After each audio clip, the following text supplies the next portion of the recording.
Hey, extraterrestrials. No cover-up. They're real.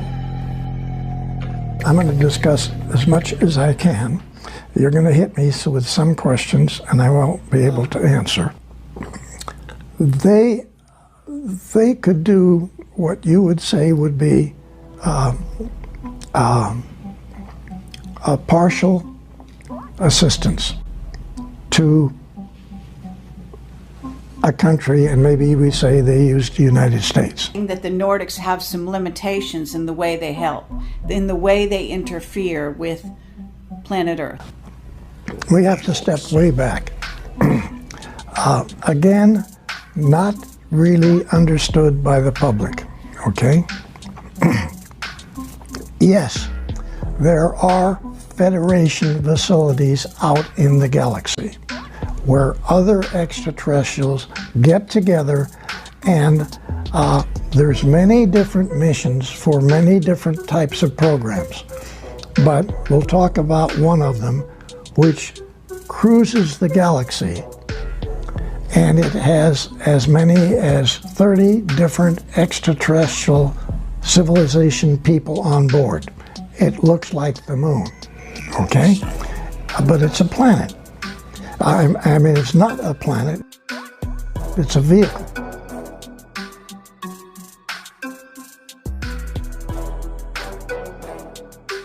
So this cruises the galaxy. Is it a Dyson sphere or not? That's one term. When we got to the moon, we found out a lot of surprises, okay? The Draco reptilians were already there, and we knew because we had probes when we went, non-manned probes that we sent around the moon. So we knew there were facilities on the backside. We knew a whole lot that people didn't talk about. But we were in a position where this moon is not a moon, okay?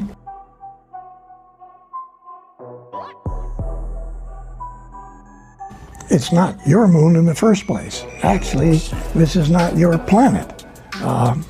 This is their laboratory. Okay, the Dracos, you mean, or the reptilians? Draco reptilian slash reptilian. Okay, they were parked around the side of the crater, okay? They were not parked on it, they were floating above it. Okay, yeah. So there were hundreds of these 9-foot reptilian guys standing with their legs. Hundreds. Yeah, they were all the way across the underneath their vehicles, Okay, standing so on the 9 crater. feet, and what do they look like? They're ugly-looking lizard, alligator type people. They got the same skin as the lizards got, and terrible-looking faces.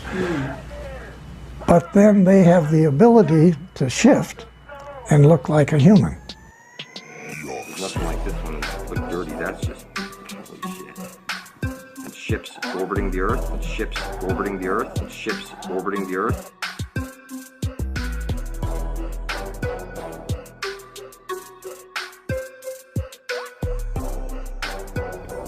All of them do, okay? Okay, do you think Von Braun was a reptilian? No, You really don't? no. Okay. There's still kind of a reptilian side of our brain.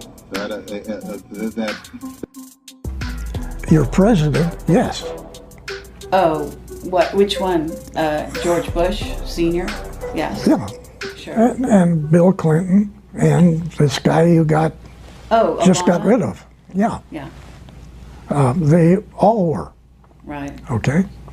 So, and they all have this ability to make themselves look like real good-looking people. And you're saying Trump isn't one? No, he's not. Okay. Well, that's a relief. And and he knows more about this subject than people realize. Oh, Okay.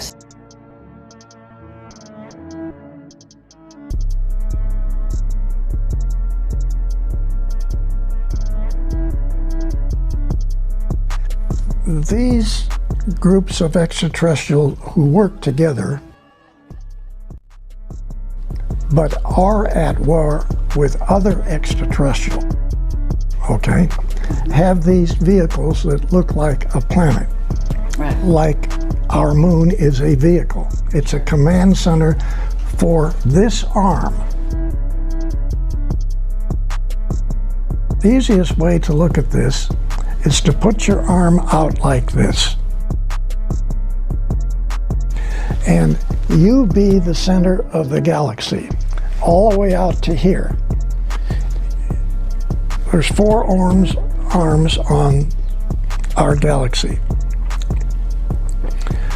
One of those arms has a place here which is called planet Earth. You're not downtown where all the action is in the galaxy. You're out here. These command centers, which operate throughout the galaxy to monitor bad guys and attempt to get them to back off.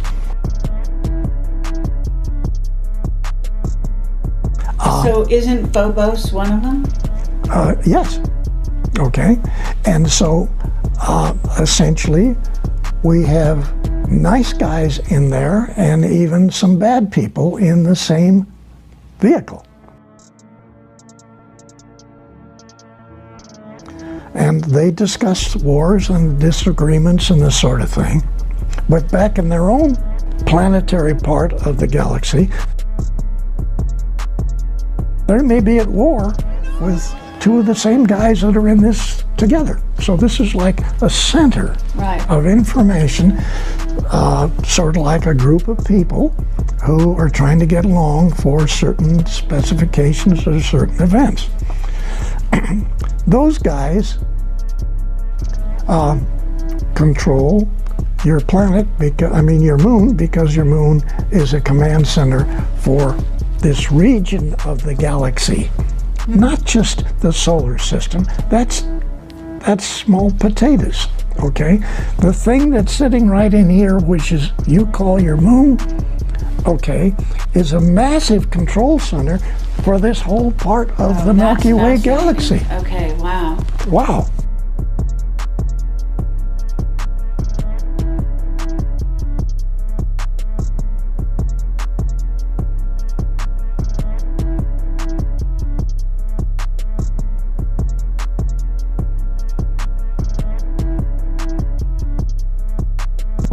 So the Apollo program was supposed to not just go to the moon, pick up the rocks, take the photographs, and come back.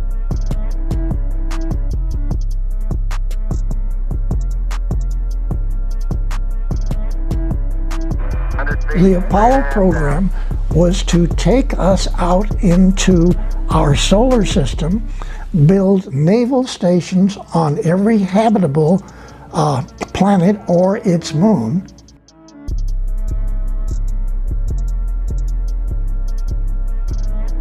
okay? Right. And then the next phase was to go to the 12 closest stars, Alpha Centauri being the first, put naval stations, bases on all of its planets, except we stopped that one because it had 2 suns and the radiation factor was we couldn't do it. But 11 other stars, the 11 closest stars to you, okay? And you're saying it's been done? Did it happen? No. It got stopped, right? Yeah. And it got stopped by the reptilians. Yeah, they said, no, no. You're going to hit me with some questions. I'm going to discuss as much as I can. Okay, now this diagram that you're saying, this block diagram that is the militaries are all following, it basically is, in a sense, your design initially. It came through you, but it must have been downloaded to you somehow from the Nordics, saying what Earth people were going to be allowed to do. Is that what it's saying? Okay. What kind of weapons they could or couldn't build? It was not for weapons. It was for us, and actually that's in my book. Right. It was for us to go out into the galaxy. Everything that's necessary to build a transport or a vehicle. Go out in the galaxy, have communications with other extraterrestrials out there, and set up businesses with them. Right. Maybe we could mine stuff for them. Maybe we had certain materials they don't have. We could market these. Okay. They may have things that we want to buy. Set up communications with other civilization people out in the galaxy. That's what the first block diagram was for, and that's what the mission was to have originally been. Then the military picks up this document and they run with that of every military program anybody wants. Until the latest of our world conflicts, the United States had no armaments industry. American makers of plowshares could, with time and as required, make swords as well.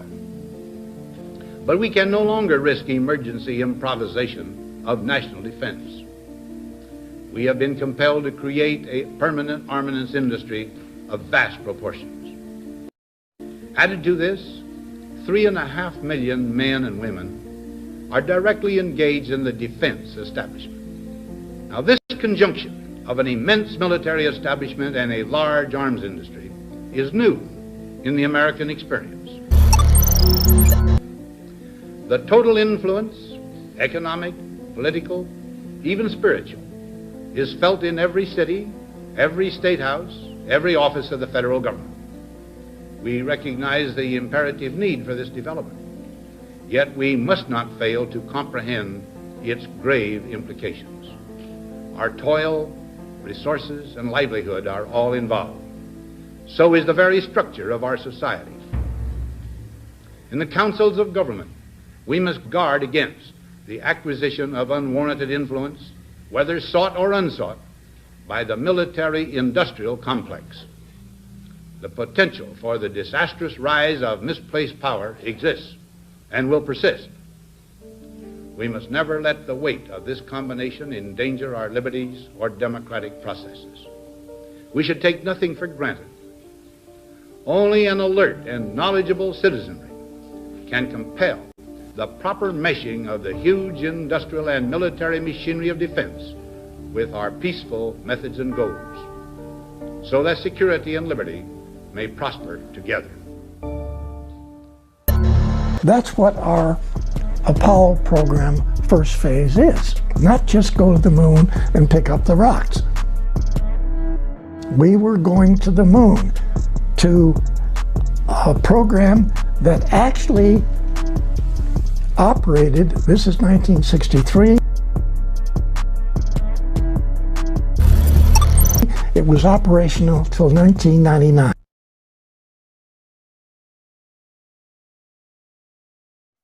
You're in the area which galaxies, as they rotate, throw off. Okay, so you're sitting here on the tip, near the tip of the Milky Way galaxy, you, Earth, okay? And what you need to do is visualize you are not Earth people. And could there be more planets in our solar system, Martha? Some scientists now say yes. British and Spanish astronomers say that there may be at least 2 more planets. Okay? You are extraterrestrials, nice guys out there. So you know that this little planet is going to get thrown off. Maybe not take a couple of weeks yet, but eventually it's going to get thrown off. So that's why this is happening. This is why this is happening. Okay? And 2,000 years from now, we'll probably be picked up with another galaxy. We're just floating out there.